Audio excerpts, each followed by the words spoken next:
ओम नमः शिवाय। हर हर महादेव। प्रिय भक्तों, आज आप सुनेंगे श्रावण मास महात्म्य की कथा अध्याय 29।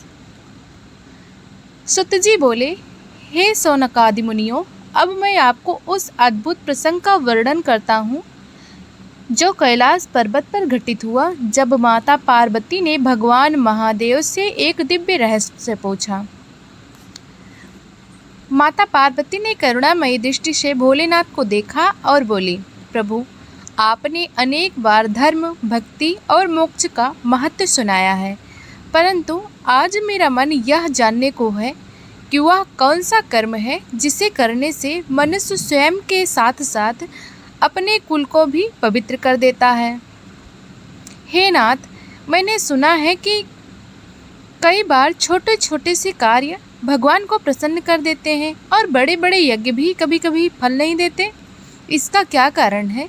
और कृपया कर कोई ऐसा प्रसंग सुनाइए जिससे यह स्पष्ट हो जाए कि भगवान केवल वैभव नहीं बल्कि भाव को देखते हैं।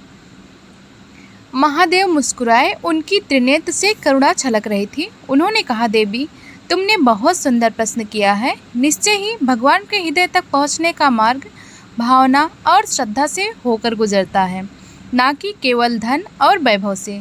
तुम्हें मैं एक कथा सुनाता हूँ जो स्वयं श्री हरि विष्णु ने मुझे सुनाई थी। उसमें यह रहस्य स्पष्ट हो जाएगा कि कैसे एक साधारण सा भाव भगवान को भी बांध लेता है। महादेव ने कहा, एक समय की बात है, अयोध्या नगरी के पास एक छोटा सा ग्राम था। वहाँ एक गरीब वृद्धा रहती थी जिसके पास इतना भी धन नहीं था कि वह महंगे वस्त्र पहन सके या सोने चांदी के दीपक जला सके। फिर भी वह प्रतिदिन संध्या समय भगवान श्री राम के मंदिर में जाती और अपने हाथों से बनाई हुई मिट्टी की छोटी छोटी सी दीपक जलाती। उस दीपक में वह घी नहीं डाल पाती, सिर्फ तेल भर देती थी, पर उसका मन भाव और प्रेम से भरा रहता। मंदिर के महंत ने कई बार सोचा कि यह दीपक तो बहुत छोटा है, इसका प्रकाश बहुत कम है, फिर भी यह वृद्ध प्रतिदिन आकर इतना समय लगाकर इसे क्यों जलाते हैं। एक दिन उन्होंने वृद्धा से पूछा, माई, तुम इतनी मेहनत से यह मिट्टी का दीपक क्यों बनाती हो? क्यों ना तुम यह समय विश्राम में बिताओ? वृद्धा मुस्कुराई और बोली, बाबा, जब मैं यह दीपक बनाती हूँ तो ऐसा लगता है जैसे मैं अपने जीवन की अंधकार रूपी रात में प्रेम का प्रकाश फैला रही हूँ। भगवान को दीपक की कीमत नहीं, मेरे भाव की कीमत है। हे देवी, भगवान श्री राम ने स्वयं उस दीपक के प्रकाश को अयोध्या में सबसे पवित्र मान लिया। उन्होंने कहा, जहाँ यह दीपक जलेगा वहाँ मेरा आशीर्वाद स्वयं पहुँचेगा। यही कारण है कि भाव से किया गया छोटा सा कार्य भी भगवान को अर्पित हो जाए तो वह अमूल्य हो जाता है। यहाँ महादेव ने थोड़ा विराम लिया और पार्वती जी मन ही मन भाव विभोर हो गई। उन्होंने सोचा, निश्चय ही भगवान भाव के भूखे हैं। इतने में दिव्य वीणा की धुन सुनाई दी। देवी ने दृष्टि उठाई तो देखा भगवान के प्रिय भक्त नारद जी कैलाश पर्वत पर पधार रहे हैं। उनके हाथ में वीणा, मुख पर मधुर मुस्कान और होठों पर नारायण नारायण का नाम। नारद जी ने आकर प्रणाम किया और बोले, जय हो भोलेनाथ, जय हो जगजननी। मैं यहाँ एक दिव्य समाचार लेकर आया हूँ। शिवजी ने पूछा, मुनिवर, कौन सा समाचार? नारद जी बोले, त्रिलोक में एक अद्भुत घटना घटी है।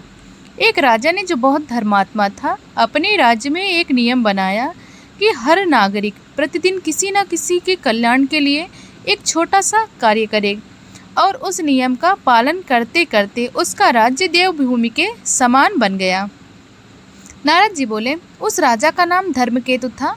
वह न तो सबसे अधिक शक्तिशाली राजा था, ना ही उसके पास अनंत धन था, लेकिन उसका हृदय भगवान के प्रेम से भरा हुआ था। एक दिन उसने देखा कि लोग अपने अपने जीवन में इतने व्यस्त हैं कि एक दूसरे की सहायता करने का भाव धीरे धीरे समाप्त हो रहा है। तब उसने एक सरल नियम बनाया, प्रत्येक नागरिक प्रतिदिन एक ऐसा कार्य अवश्य करेगा जिससे किसी जीव का कल्याण हो, और गरीब को रोटी खिलाता, कोई रास्ता साफ करता, कोई बीमार की सेवा करता। राज्य में प्रेम और सद्भाव इतना बढ़ गया कि देवगण भी उस भूमि की प्रशंसा करने लगे। हे महादेव, जब मनुष्य छोटे छोटे कर्मों को अपने जीवन में उतार लेता है तो उसका जीवन स्वयं यज्ञ बन जाता है। शिवजी ने पार्वती जी की ओर देखते हुए कहा, देवी, यही कारण है कि कर्म, भक्ति और भाव तीनों का संगम आवश्यक है। केवल कर्म बिना भक्ति के या भक्ति बिना कर्म के पूर्ण फल नहीं देता। पार्वती जी ने नम्रता से कहा, नाथ, आपने जो राजा धर्मकेतु की कथा सुनाई उससे यह स्पष्ट हो गया है कि सत्कर्मों की श्रृंखला से समाज में सुख फैलता है। परंतु मेरा एक और प्रश्न है, यदि कोई मनुष्य छोटे छोटे कार्य करता है लेकिन उसमें भगवान के प्रति भक्ति नहीं है तो क्या उसका भी वही फल होगा? शिवजी ने मंद मुस्कान के साथ उत्तर दिया, देवी, यदि कोई बिना भगवान का स्मरण किए सिर्फ बाहरी दिखावे के लिए कार्य करे तो उसका फल केवल भौतिक सुख तक सीमित रहता है। परंतु जब वही कार्य भगवान की स्मृति और नम्रता के साथ किया जाता है तो वह कार्य मोक्ष का मार्ग बन जाता है। यह सत्य तुम्हें एक और कथा से समझाता हूँ। महादेव बोले, एक बार द्वारिका में भगवान श्री कृष्ण गोपियों और भक्तों से भोग ग्रहण कर रहे थे। दरबार में बड़े बड़े व्यापारी सोने के थाली में मिष्ठान, फल और अनेक पकवान लाते। सब सोचते हमारा भोग भगवान को सबसे प्रिय होगा। उसी समय एक साधारण ग्वाला आया। उसके हाथ में सिर्फ एक छोटी पोटली थी जिसमें 2 सूखी रोटियां और थोड़ा सा गुड़ था। दरबार के सेवक हंस पड़े, अरे यह क्या ले आया? इतना साधारण भोजन भगवान को कैसे भाएगा?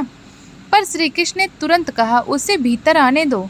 ग्वाले ने विनम्रता से कहा, प्रभु, मैं तो गरीब हूँ, बस यही मेरा सर्वस्व है, पर मैं चाहता हूँ कि आप इसे स्वीकार करें। भगवान ने वही रोटी खाई, सूखी रोटी और गुड़ बड़े प्रेम से खाया और बोले, यह मुझे सबसे प्रिय है क्योंकि इसमें अहंकार नहीं, सिर्फ प्रेम है। देवी, भगवान के लिए धन की नहीं, भगवान की महत्ता है, भाव की महत्ता है। नारद जी ने बीड़ा बजाते हुए पूछा, भोलेनाथ, यदि कोई व्यक्ति सच्चे भाव से भगवान का स्मरण करे तो क्या उसके पूर्वज भी पवित्र हो जाते हैं? शिवजी ने उत्तर दिया, मुनिवर, निश्चित ही जैसे एक दीपक का प्रकाश अपने आसपास के अंधकार को मिटा देता है, वैसे ही एक सच्चे भक्त का पुण्य उसके कुल और वंशजों तक फैलता है। तुम्हें इस विषय पर एक अद्भुत प्रसंग सुनाता हूँ। शिवजी बोले, एक गांव में एक युवक था जिसका नाम माधव था। वह गरीब था लेकिन भगवान विष्णु का परम भक्त था। प्रतिदिन भजन करता, दीन दुखियों की सेवा करता। उसके पिता ने जीवन में कोई धर्म कर्म नहीं किया था और जब वे मृत्यु को प्राप्त हुए तो पितृलोक में उन्हें सुख नहीं मिला। एक दिन माधव ने संकल्प लिया, मैं अपने प्रभु के नाम से सत्संग कराऊंगा।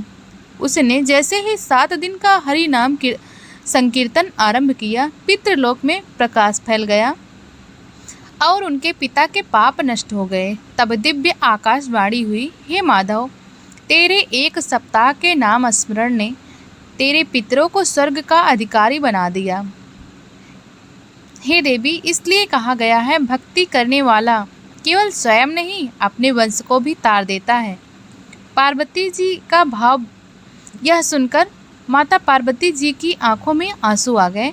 उन्होंने शिव जी के चरणों में सिर रखकर कहा, नाथ, आपने जो भक्ति का महत्व बताया वह अमूल्य है। अब मैं समझ गई हूँ कि संसार में सबसे बड़ा धन भगवान का प्रेम और स्मरण है। शिवजी बोले, देवी, तुमने ग्वाले की भक्ति, राजा धर्मकेतु का नियम और पुत्र द्वारा पितृ उद्धार की कथा सुनी। अब मैं तुम्हें एक ऐसा प्रसंग सुनाता हूँ जिसमें स्वयं श्री हरि विष्णु ने भक्ति की सीमा का वर्णन किया। एक समय श्री हरि वैकुंठ में विराजमान थे। लक्ष्मी जी ने उनसे पूछा, प्रभु, आपके अनगिनत भक्त हैं, परंतु आपके हृदय में कौन सा भक्त सबसे निकट है? भगवान विष्णु मुस्कुराए और बोले, देवी, तुम्हें मैं अभी दिखाता हूँ। उन्होंने गरुड़ को आदेश दिया, चलो पृथ्वी पर चलते हैं। वे एक छोटे से गांव पहुँचे जहाँ एक वृद्ध किसान खेत में काम कर रहा था। कपड़े साधारण थे उनके, पर होठों पर गोविंद गोविंद का नाम था। भगवान ने उससे पूछा, बाबा, तुम दिन भर मेहनत करते हो, थक जाते हो, फिर भी नाम क्यों जपते हो? किसान ने मुस्कुराकर कहा, प्रभु, जब तक यह देह है तब तक कष्ट तो रहेंगे ही, पर यदि आपके नाम का तीर हृदय में लग जाए तो संसार के सारे घाव भर जाते हैं। श्री कृष्ण ने लक्ष्मी जी से कहा, देवी, यह है मेरा सबसे निकट भक्त, उसका नाम मेरा कवच है और इसका भाव मेरा गहना। नारद जी यह सुनकर भाव विभोर हो गए। उन्होंने वीणा बजाई और गाया, नारायण नारायण नाम ही आधार, नाम बिना जीवन है सोना संसार।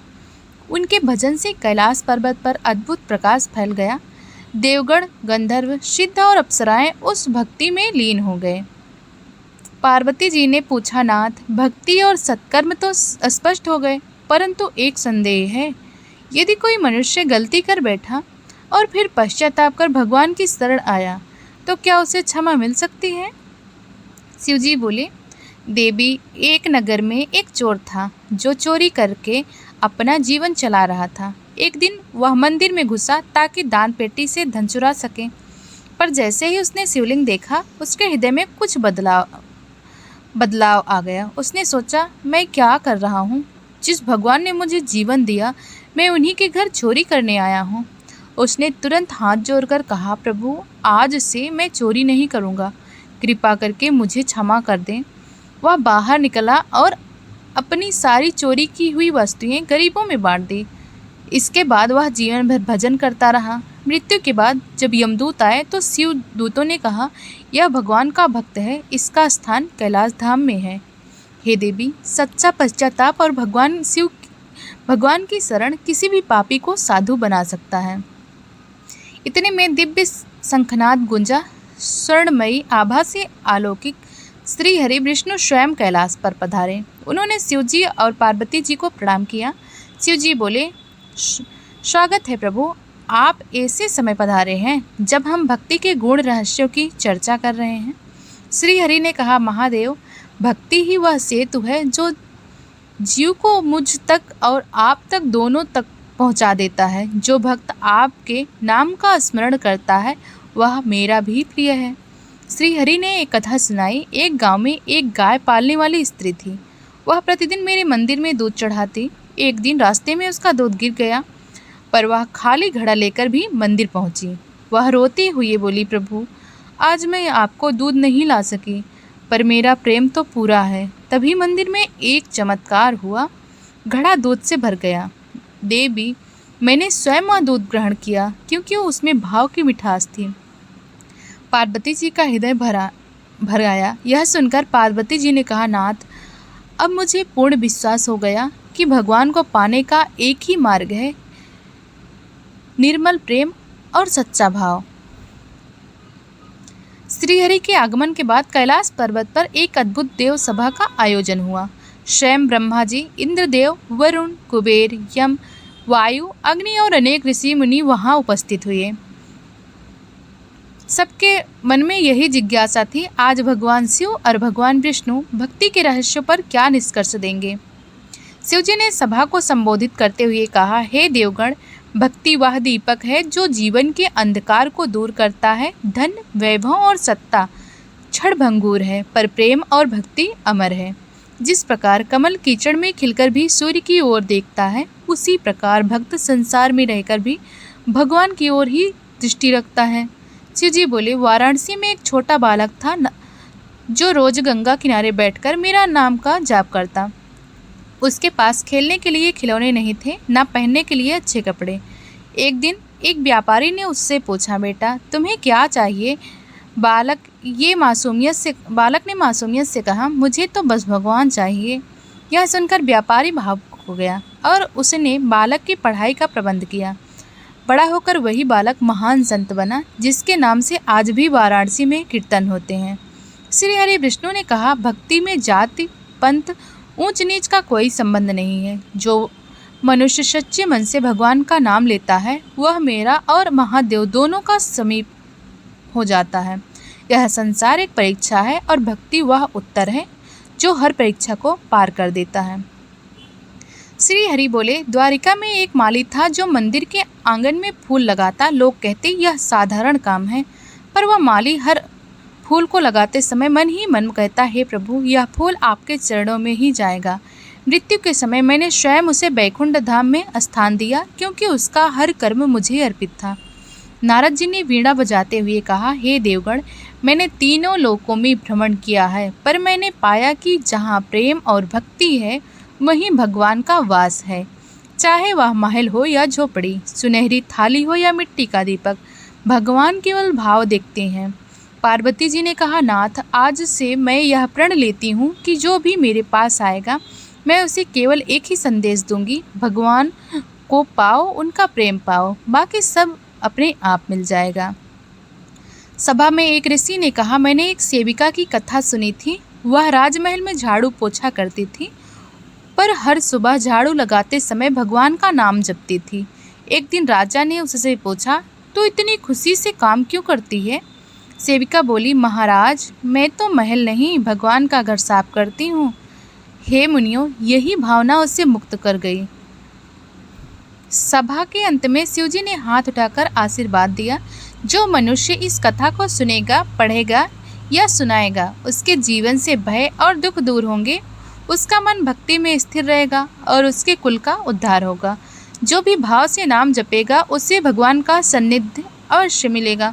श्री हरि ने भी कहा, यह कथा केवल कहानी नहीं, जीवन का मार्ग है। जो इसे अपने जीवन में उतारेगा वह सदैव आनंद में रहेगा। तभी आकाश में पुष्प वृष्टि हुई, गंधर्व ने गान किया और कैलाश पर्वत पर भक्ति का महासागर उमड़ पड़ा। सुत जी ने सौनकादि ऋषियों से कहा, हे मुनियों, यही था अध्याय 29 का दिव्य प्रसंग, जो हमें यह सिखाता है, धन, यश, वैभव क्षणिक है, पर प्रेम और भक्ति अमर है। भगवान केवल भाव के भूखे हैं और वही भाव हमें मोक्ष तक ले जाता है। प्रिय भक्तों, यह कथा आपको कैसी लगी?